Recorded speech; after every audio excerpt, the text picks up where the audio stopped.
So, you want to own a medieval prison, not run one. Own it. The building, the keys, the ledger. On paper, it looks like the worst asset ever assembled. No product, nobody walks in by choice, and your entire customer base consists of people who have already lost everything. And yet, in the early 1500s, the city of Bristol leased its main jail to a private operator for £13, 6 shillings, and 8 pence a year, the way you would lease a mill. 2 centuries later, a London attorney paid £5,000 for a similar job. £5,000 for a prison. And before you file this under history, there are county jails in America today that bill inmates a daily rate for the cell they were put in against their will, and bill them again for the phone call home. Same equation. Newer building. So, 4 questions. Who was actually paying? What was being sold if the prisoners had nothing?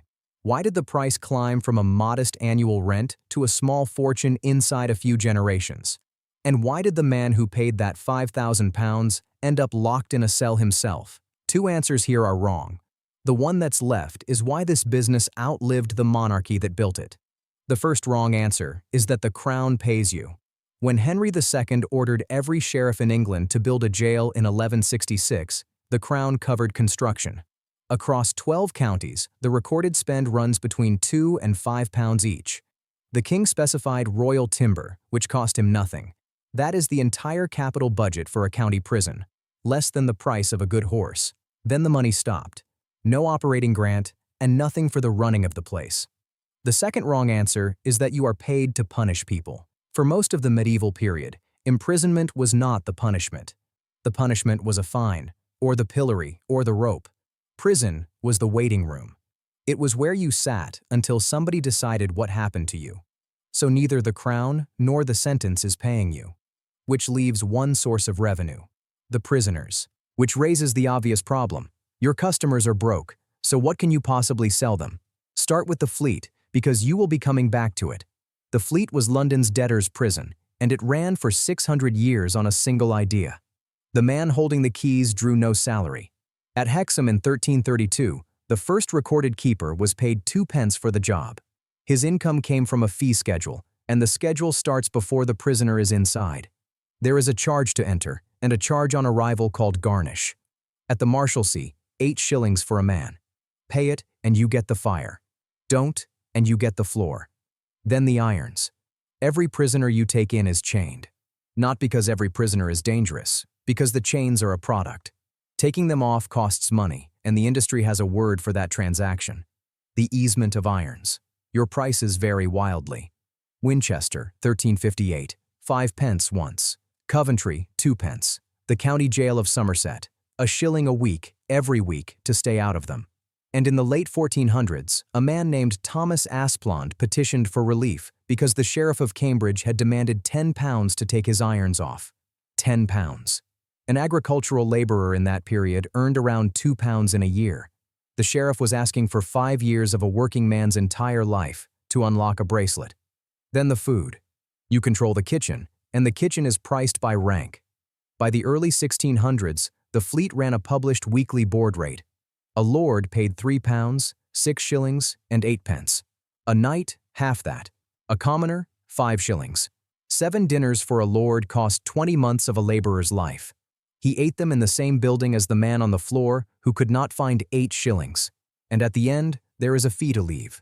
At Newgate, 4 pence on release, justified in the ordinance as from ancient time has been the usage.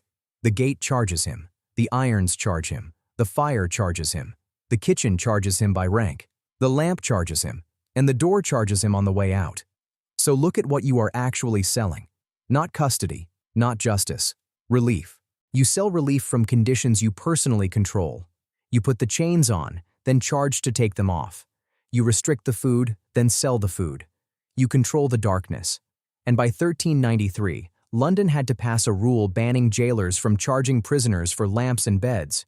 You own the disease and you own the cure, and you set the price of both. That is the business. Everything else is detail. But you need volume, and thieves are poor. You need prisoners with money, or families who have it. In 1283, and again in 1285, English law delivers exactly that. The Statute of Acton Burnell, then the Statute of Merchants, Let a creditor register a debt before officials. If it goes unpaid, he skips the courts. He seizes the goods, takes the land's rents, and has the debtor imprisoned. Lawyers call it a pocket judgment. And here is the clause that turns a legal reform into your business plan. The imprisoned debtor is required to live at his own expense. The law obliges nobody to feed him. Not the crown, not the creditor, not you. So the state has handed you customers legally required to buy everything they need from you at your prices for as long as it takes. And the debtor was never the target.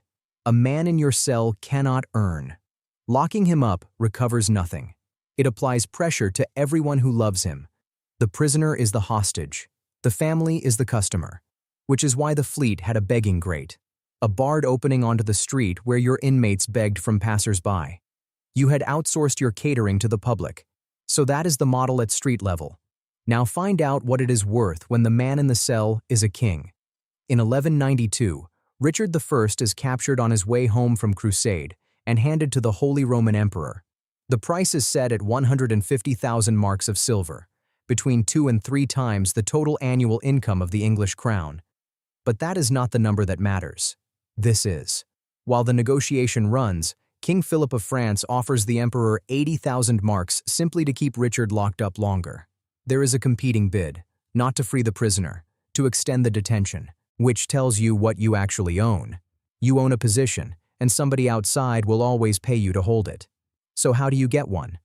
3 roots, 3 eras. You inherit it. The Fleet was attached to the manor of Leveland in Kent, and the wardenship passed down a single family from the early 13th century. You lease it.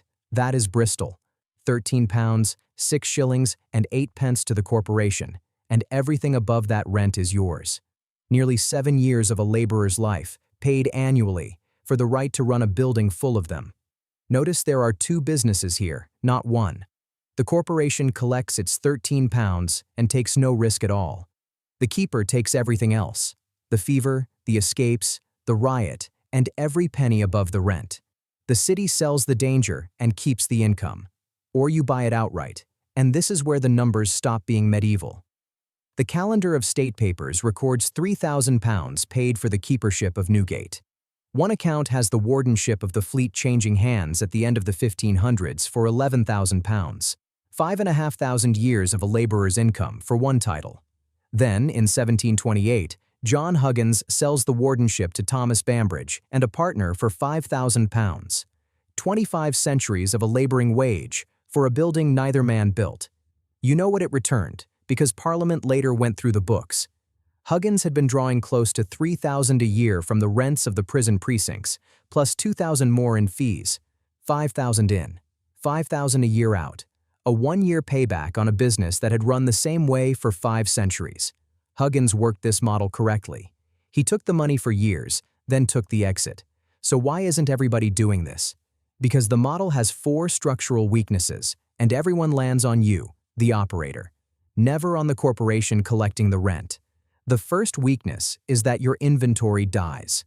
Jail fever ran through these buildings constantly. Around 1414, an outbreak at Newgate killed 64 prisoners, and the keeper with them. A dead prisoner pays nothing. He also stops his family paying, permanently. And you are standing in the same air. When Richard Whittington died in 1423, his estate funded the rebuilding of Newgate. Read that as a balance sheet. You extract the revenue. Private charity pays for the capital works. The second weakness is escape liability, and it is the one that ruins you. If a debtor gets out, you answer for the debt yourself. The whole balance, someone else's bad loan, on your books. Henry III fined the City of London 3,000 marks after a convicted priest escaped custody. Watch the trap. To protect yourself, you chain everyone heavily. Heavy chains kill people. Dead prisoners destroy your revenue. The safest version of this business and the most profitable one pull in opposite directions. The third weakness is that most of your prisoners are poor. The fee ladder only works on someone with resources. Everyone else is pure cost. Floor space, water, eventually a corpse to explain. Which is why cities kept stepping in. In Bristol, the mayor purchased an endowment for prisoners' food, firewood, and straw. A charitable fund, covering the running costs of your profit center. The fourth weakness is that you own the most hated building in the city. In 1381, Wat Tyler's followers came through London and burned the fleet. Your asset is illiquid, immovable, and sitting exactly where public anger arrives first. And if you are wondering whether any of this was tolerated, the answer is in what the authorities kept trying to ban. Jailers were forbidden from taking alms meant for prisoners and from monopolizing the sale of food. In 1393, London banned charges for lamps and bedding outright. The keeper of Newgate swore an oath before the mayor that he would take nothing for irons on or off. Every one of those prohibitions is a receipt. You don't ban something that isn't happening. The statute book is a menu. Every product you were selling, written down by the people trying to stop you, and failing. And they failed. Keepers were caught charging 4 times the legal cap to unlock a man's irons. One was convicted of blackmailing the men in his own cells, and the business carried on regardless. The fee income was worth more than the risk. Which brings you back to the £5,000. Bambridge bought the fleet in August of 1728 and ran it exactly as the model tells you to. He loaded debtors with irons, put them in dungeons, held their goods, and priced their release. Some of them died. In February of 1729, on the motion of James Oglethorpe, the Commons appointed a committee on the state of the nation's jails. A month later, it reported that Bambridge had committed great extortions and the highest crimes in the execution of his office. He was ordered committed to Newgate. The man who paid £5,000 to own a prison finished the year as inventory in someone else's. 2 men, 1 business, months apart. Huggins sold and walked out. Bambridge bought and went inside.